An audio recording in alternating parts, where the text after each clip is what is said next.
할렐루야, 바이블 프로젝트 3탄 왕을 찾아 떠나는 여행에 오신 것을 환영합니다. 함께 여행하시면서 하나님의 은혜를 경험하시는 시간들이 되시기를 바랍니다. 오늘 읽을 성경은 열왕기상 4장, 5장, 6장입니다. 성전 건축이란 제목으로 같이 말씀을 보도록 하겠습니다. 본장은 솔로몬 치하의 시대상을 연대순으로 기술하기보다는 정치, 경제 등 각 분야를 입체적으로 기술하는 방식을 취하고 있습니다. 초반부에는 솔로몬 내각의 명단이 나와 있고 또 12관장과 그들의 행정구역이 기록되어 있습니다. 그리고 20절에서 28절에는 솔로몬 왕국의 정치, 또 경제적인 성취, 그리고 문화, 또 학술 면에서의 솔로몬의 업적과 명성 등이 기록되어 있습니다. 이러한 본장이 솔로몬 시대라는 이스라엘 최고의 황금기였습니다. 솔로몬의 왕국은 최고의 번성기를 맞이했습니다. 나라는 태평성대를 구가하였고 백성들의 숫자는 날로 증가하여서 많게 되었으나 먹고 마시는 것에 부족함이 없이 아주 풍요로웠습니다. 말 그대로 유토피아였습니다. 솔로몬이 통치하는 영토는 북쪽의 단에서부터 남쪽의 브엘세바까지 이르렀습니다. 그러나 실제적으로는 북으로는 유프라테스 강에서 서쪽으로는 블레셋, 남쪽으로는 애굽에 이르기까지 많은 나라들을 속국으로 삼았고 또 저공을 거둬들였습니다. 솔로몬의 왕국의 통치가 사실상 넓게 확장되어 있었던 것을 보게 됩니다. 솔로몬은 아주 타고난 조직력과 뛰어난 통치력, 그리고 하나님께서 주신 지혜가 있었기 때문에 모든 일들을 순탄하게 잘 이끌어가는 것을 보게 됩니다. 솔로몬의 왕국은 날로 부강해져 갔습니다. 솔로몬 왕궁의 하루에 먹는 양들이 가히 엄청났다고 하죠. 가는 밀가루 30석, 또 굵은 밀가루 60석, 소 30마리, 양 100마리 등이었으니까요. 이는 그만큼 신하들과 관리자들이 늘어난다는 것이었고, 아울러서 영토가 넓어지고 따라서 할 일과 일할 사람이 많이 있었음을 보여주는 것입니다. 그리고 포도나무 또 무화과 나무 아래 산다는 것은 그만큼 풍요와 번영과 평화 속에서 거한다는 그런 의미가 되겠죠. 그런가 하면 당시 국방력은 말과 또 마차의 숫자를 통해서 따져볼 수 있는데요. 솔로몬 왕국이 거느리고 있었던 숫자는 타의 추정을 불허할 만큼 많았다라고 기록하고 있습니다. 당시 애굽과 바벨론 등의 동양 지역은 아주 학문과 문화가 발전한 곳이었습니다. 특별히 에단, 또 헤만, 갈골, 그리고 다르다 같은 사람들은 지혜로 명성을 떨치고 있었습니다. 그런데 솔로몬의 지혜는 모든 지역, 또 모든 사람들을 능가하고 아주 넓고 깊은 지혜였다고 합니다. 이는 하나님께서 그에게 공급하셨기 때문에 가능한 것이었겠죠. 솔로몬의 지혜는 굉장히 넓고 포괄적이었습니다. 그래서 인문과학 또 자연과학에 능통할 뿐 아니라 초목에서부터 한낱 미물에 지나지 않는 생물에 이르기까지 넓은 학문을 갖고 있었습니다. 또 문학, 또 과학, 그리고 예술에까지도 능통했습니다. 우리가 잘 아는 솔로몬이 쓴 잠언, 또 시편들은 굉장히 뛰어난 작품이고 신앙이 가득 담긴 고백들이기 때문에 후손들에게 지금까지도 귀하게 읽혀지고 있습니다. 결국 솔로몬은 모든 면에서 완벽했습니다. 그러므로 주변 국가들에서 솔로몬의 소식을 들은 사람들은 솔로몬을 만나고자 이스라엘을 방문하였습니다. 방문객들의 수요가 굉장히 많았다는 것으로 보아서 솔로몬의 지혜가 어느 정도였는지 짐작할 수 있겠죠. 이러한 왕국의 번영은 아브라함이 받은 약속의 실현이었습니다. 하나님께서 그 같은 번영을 주신 것은 바로 하나님의 약속이 성취되었다는 것을 보여주고 있는 것입니다. 그리고 그 같은 번영은 하나님의 율법을 잘 지키려 행했던 솔로몬과 그의 백성들에게 주어진 하나님의 축복이었다는 것도 잊어서는 안 될 것입니다. 솔로몬의 그 모든 역사들은 그를 통해서 영광받기 원하시는 하나님의 섭리가 있었기 때문에 가능한 것이었습니다.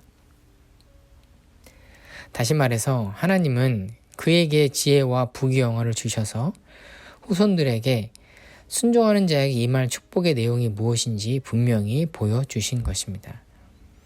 동시에 하나님은 솔로몬에게 이제는 성전 건축에 전념할 수 있도록 모든 상황까지 만들어가 주신 것을 보게 됩니다. 5장입니다. 5장에서는 솔로몬이 이스라엘 역사상 가장 큰 업적이라고 할 수 있는 예루살렘 성전을 건축하기 위한 준비를 어떻게 했는지 기록이 되어 있습니다. 그 내용은 8장에 이르기까지 성전 건축 공사가 어떻게 이루어졌는지 기술되고 있는 것을 우리가 알 수 있는데요. 5장에서는 솔로몬이 이스라엘의 우방 국가였던 두로의 왕인 히람에게 도움을 요청하는 장면, 또 히람 왕이 그것을 수락하고 함께 약조를 맺는 장면, 그리고 잘 짜여진 근로조직과 또 관리를 통해서 사전 준비가 어떻게 완료되었는지를 자세히 기록하고 있습니다. 히람이 비록 이방인이긴 하였지만 솔로몬의 성전 건축 사역에 있어서 적극적으로 이렇게 도운 것은 어찌 보면 하나님의 특별한 은혜입니다. 당시 이스라엘과 두로는 서로 인접한 국가이긴 하였지만 종교가 서로 달랐고 또 경쟁 관계였습니다. 그런데도 히람은 솔로몬에게 성전 건축에 필요한 백향목과 잣나무, 또 숙련된 일꾼까지들도 기꺼이 제공하였습니다. 이는 곧 하나님께서 히람의 마음을 주장하신 결과였고, 하나님께서는 성전 건축을 위해서 솔로몬의 믿음과 지혜, 부귀영화는 물론 두로 왕 히람의 조력, 자원 및 기술자들까지도 모두 예비해 두신 것입니다.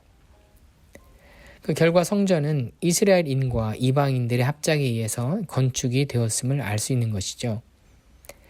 이 같은 사실은 성전의 주인이신 하나님께서 이스라엘뿐만 아니라 이방인의 하나님도 되신다는 중요한 복음적인 진리를 예시해주고 있는 것입니다.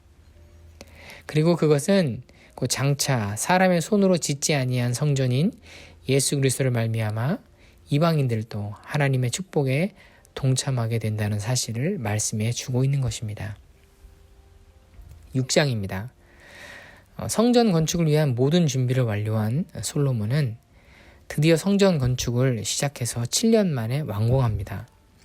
이 성전의 길이가 약 27m, 또 넓이가 9m, 그리고 높이가 13.5m 정도였습니다. 그리 큰 건물은 아니죠. 하지만 아주 위엄을 갖춘 그런 장중한 건물이었고 솔로몬의 정성이 가득 담겨 있었습니다. 그러니까 솔로몬은 거룩한 성전을 짓는 동안에 성전 안에 어떠한 소음도 일어나지 않도록 세심한 주의를 기울여서 공사를 진행했습니다. 이렇게 해서 드디어 성전의 건축이 끝마쳐졌습니다. 자, 성전의 외부 공사가 마쳐지자 하나님께서는 솔로몬에게 나타나십니다. 그래서 예전에 하나님께서 다윗에게 약속하셨던 축복의 말씀을 다시금 선언하셨습니다. 그 말씀인 즉슨 다윗의 위를 영원히 견고하게 하는 것과 이러한 약속을 솔로몬을 통해서 계속 이루어 가시겠다는 것이었습니다. 근데 조건이 있었습니다. 그것은 여호와의 모든 계명을 내가 온전히 지켜야 한다는 것이었습니다. 그리고 하나님께서는 만일 솔로몬이 계속해서 순종하면 이스라엘 민족을 영원토록 버리지 않고 인도하시고 또 보호해 주시겠다고 약속하셨습니다. 그러나 결과는 어떻게 됐나요? 이스라엘 민족은 이런 축복을 제대로 누려보지도 못했습니다. 그것은 솔로몬이 우상을 섬기는 그 배교를 했고 결국 이스라엘 백성들이 하나님을 떠났기 때문입니다. 이 시대를 살아가는 우리에게 이런 솔로몬의 성전 대신에 성령께서 우리의 심령을 하나님의 전으로 삼으시고 우리 안에 거하십니다. 그 성령님의 음성을 청종하고 하나님의 말씀을 사랑하며 살아가는 주의 성도들이 되시길 바랍니다. 그러면 하나님께서 주시는 하늘의 복이 우리에게서 떠나지 않을 줄로 믿습니다. 아멘. 자, 오늘 저와 함께 하신 열왕기상 4장, 5장, 6장 여행 어떠셨습니까? 내일은 7장, 8장, 9장이 진행될 텐데요. 말씀 가운데 하나님의 큰 은혜가 성도 여러분의 심령을 채우고 또 가정과 또 직장 위에 함께 하시기를 예수님의 이름으로 축복합니다. 감사합니다.